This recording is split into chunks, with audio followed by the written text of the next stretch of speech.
my time to fill my soul is to be an artist and be a children's book illustrator. My name is Molly McNeece, and I teach art at Southfield Public School Systems. I'm the art teacher at Levy Middle School, but I'm also a children's book illustrator and artist living in Farmington Hills, Michigan. Have fun and play, because art is about exploration and art is about love, and being a painter and an artist and an illustrator, you put your soul into the paper and you put your soul onto the canvas, and it's a reflection of the love you have for the material. I grew up in North Dakota, and when I was 14 moved to Alaska, where I spent 6 years, and then in college went to Michigan State, and I married a gentleman from Detroit, and we do a lot of traveling, and most of my work is about our adventures and traveling, and the dichotomy of the fields in North Dakota to the mountains in Alaska to the oceans that we visit and the places we have here around Farmington and in Michigan. I also come from a family of musicians, and I've played violin from the age of 3 up until my sophomore year of college. And I thought I was going to be a professional violinist and a music teacher, and my life was headed in that direction.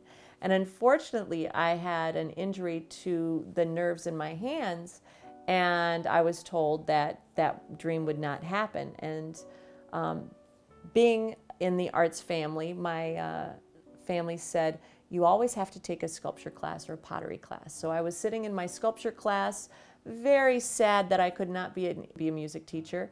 And so I just had a conversation with God and myself and thought, you know what, if I can't teach music, I'm gonna teach art.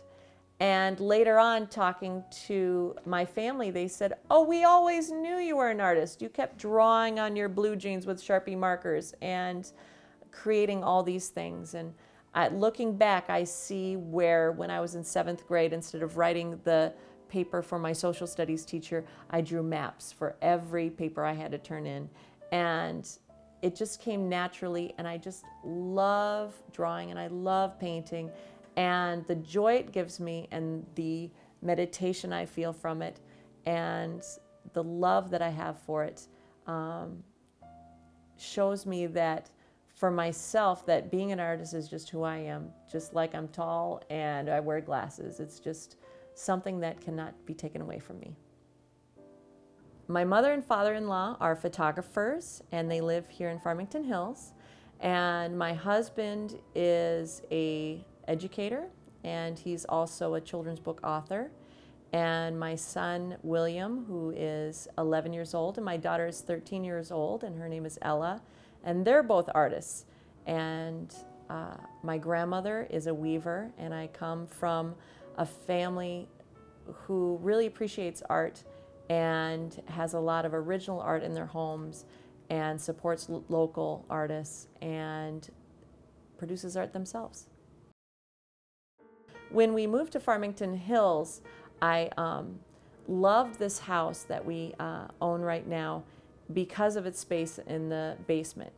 I have a lot of sculpture materials down there. I'm a quilter, and I love working with my acrylic paints down there. I can have it messy and close the door when I'm not working. However, down in the basement, I don't have a lot of natural light. So slowly and surely, I moved my painting studio and my drawing studio upstairs, and we're now in the formal living room of my house, which sometimes makes my husband grumble, but as an artist, you do need your natural light, and I really love this space because I look upon my vegetable garden and my pond that my daughter and I built 2 years ago, and it's just a really wonderful and peaceful spot in my home. And I can also, from here, direct my children and my husband if life is happening, if dinner is being worked on, or if homework is being done, then I can, if I'm working, sit from my studio and direct from the house instead of being in the basement by myself.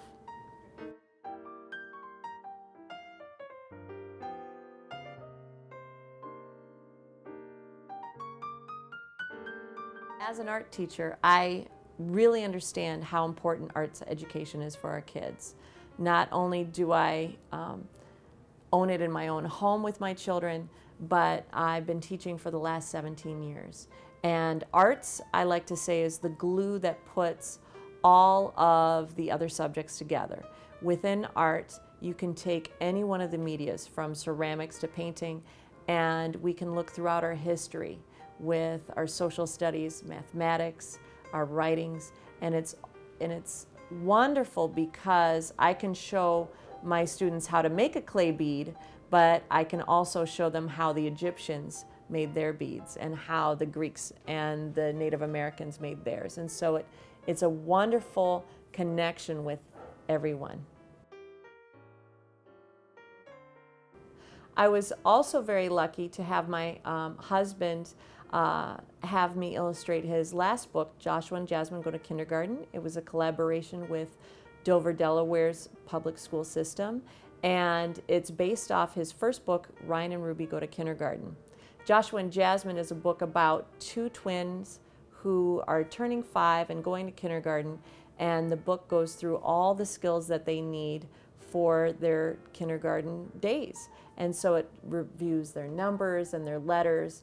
And with this book, it was a lot of fun because Dover, Delaware is by an Air Force base, and so the mom in the book is wearing camouflage, and the kids were a lot of fun to draw.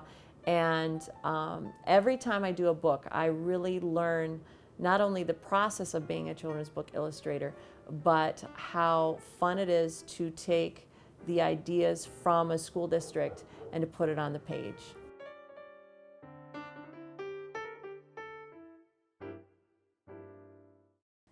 A lot of the animals in my paintings probably do come from being a Midwestern farmer's daughter in North Dakota.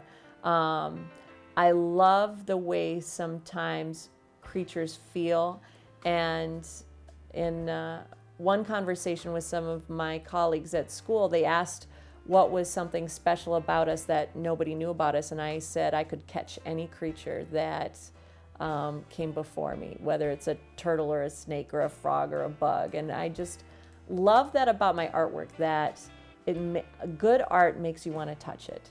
And if it's a painting about an octopus or a turtle, you as a viewer want to go up and you can envision how that texture would feel on your hands, even though it's a flat two-dimensional painting. And the joy of being a children's book illustrator that way, when it jumps off the page and is a beautiful rendition of something that I love or just a lot of fun, it always brings me joy.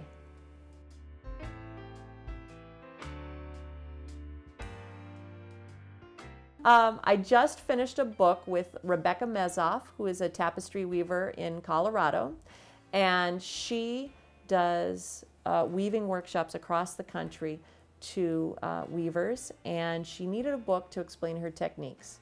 And the way she explained it to me was, when I go to a workshop, I just pass out handouts, just photocopies, and I really wanted something beautiful.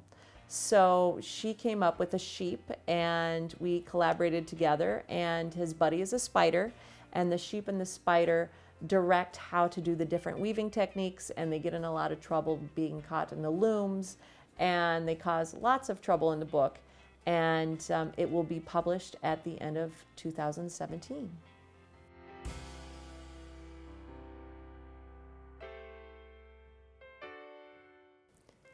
Farmington Hills and Farmington has been wonderful as for an arts community.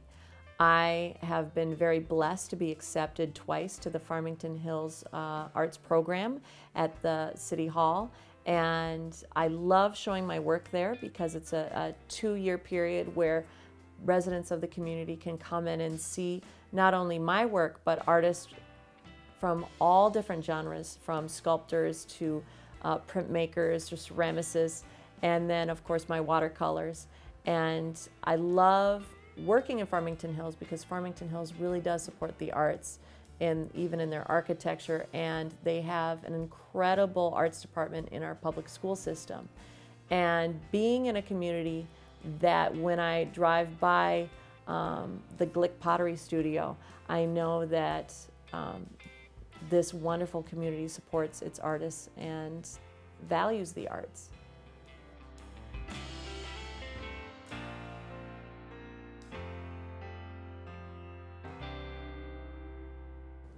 Not only am I an artist, but I love collecting pieces. And I told my husband when we were first married that I'd love to have just one piece of art a year from our travels. And so I began collecting, and sometimes I sneak a little extra art in. I do collect Shepard Fairey, who's a modern artist out of Los Angeles. And then I have artists like Martha Cooper and Robert Barrow, who is a printer who has passed away. But sometimes in estate sales or online or on eBay, I find a piece and get it from my own collection. And what I love about that is that my children live in a home with real art, with prints and with giclées and with art from artists from around the world and with many different genres. And it's important to me that people in our community buy from local artists and support local artists and really have pieces in their homes that they love and enjoy. I was blessed in 2009 to be accepted as one of 10 artists from the United States to visit Fallingwater, the Frank Lloyd Wright house in Pennsylvania. And I stayed there for a week, and we were exposed to learning about Frank Lloyd Wright's philosophies and the architecture and what was inspiring about Fallingwater. And from that point on, I knew that there was a children's book there. So my first book, which is unpublished, is about a frog who hops around the Fallingwater house and kind of introduces the reader to the beautiful architecture of Fallingwater and to the furniture pieces and the other pieces of art that are in that house. And even though it's not published, I knew from that point that I could write a book that was 32 pages that had the same character, which is one of the things that illustrators really have to overcome, is how do you make your character throughout the book look the same and have the same qualities and be endearing. And so that was my first attempt at a book. And then my second book is Surviving the Zombie Apocalypse. And I'm really blessed to be married to my husband, Alexander McNeece, who's a children's book author, and he's written 7 children's books. And he had the great idea to write a book for iTunes. And he said to me, well, let's see if we can work together. And for a year, I was drawing zombies. And the idea was to write a book for iTunes that a child could read and then take a quiz in the middle of the book, like our Choose Your Own Adventure. And so for a year, I was drawing over 150 zombies, and everybody became a zombie who I knew, and it was a lot of fun. And our collaboration was incredible because I could sit here at my studio and he could sit across behind you at his desk. And this process of writing and collaborating was seamless with the author and the illustrator. And so I had a lot of fun with that. And that's available on iTunes if we just look up McNeece, McNeece. My next big project is a series of paintings about ocean creatures in acrylic.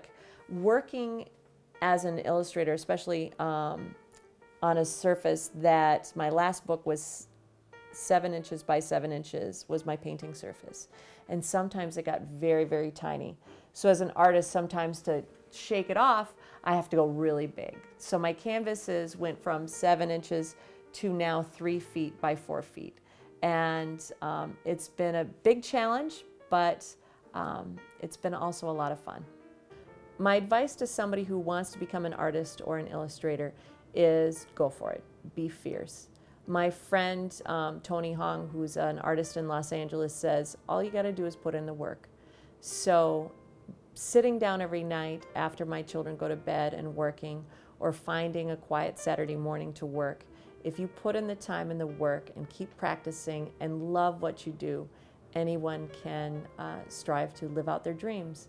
And I'm very lucky that not only as I work as an art teacher and have the blessing of having such a great job in the public school system, that after work, when I come home, my time to fill my soul is to be an artist and be a children's book illustrator.